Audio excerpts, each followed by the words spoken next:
I want to make a rattly cupcake. Why a cupcake? I don't know. I just think it'd be a really cool idea.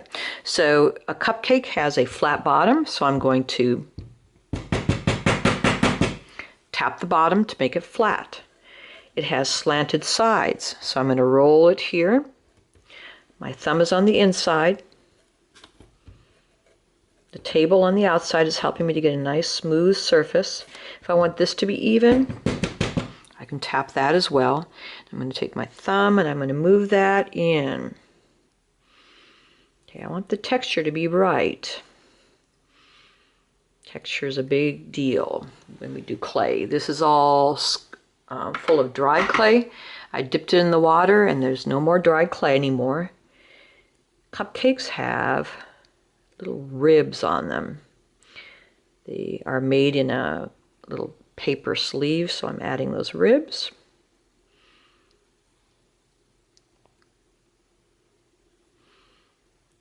I would definitely spend a little bit more time doing that.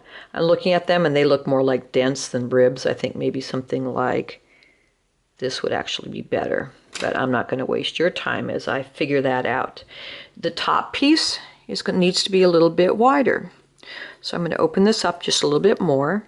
Do that gently, gradually, and it will work.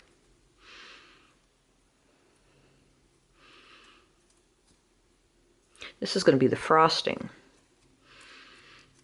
I need some of this to be cut. It split there, and rather than fix that split, which I could do, I'm just going to make it shorter anyway because the dome of the cupcake is not going to be that great.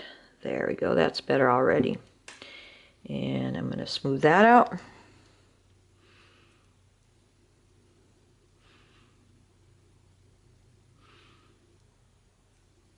Okay, so here's the side, here's the top. It's a little bit big. Move it out just a little bit more. This is kind of smooth. I think it would be better with a little bit of design and decoration. There's my cupcake, and this is a really good size for a cupcake. Okay, if I want these two to go together, I have to slip and score. I'm going to take a few of these, put them inside.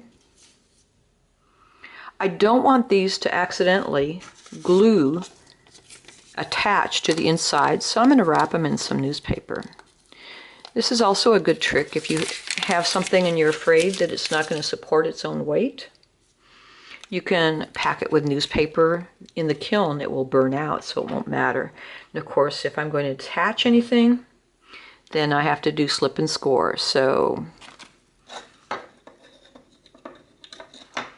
here's my scratcher. I dip it in some water. This is water. The water with the scratcher makes a slip. Okay, so there's one end. Here's the other end.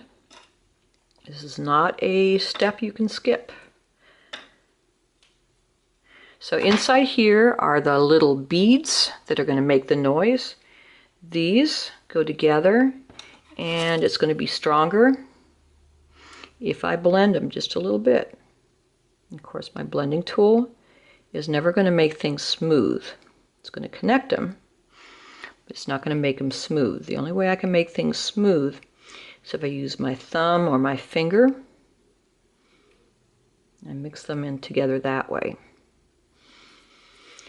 What I've just created is a giant air pocket, and you know that in the kiln, that giant air pocket will cause my sculpture to break.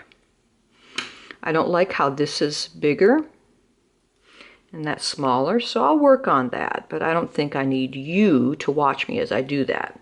And since I have a giant air pocket, I have to vent it. So right here in the bottom, here's one hole, here's a second, and my third for insurance. It really only takes one, but I want to make sure that they last. And you will put your clay name every day, because you might be absent and we want to make sure you get it. My clay name is Hafner. And I'm going to pretend that I am in period 4. So your clay name in a 4 with a pen, not a paper clip.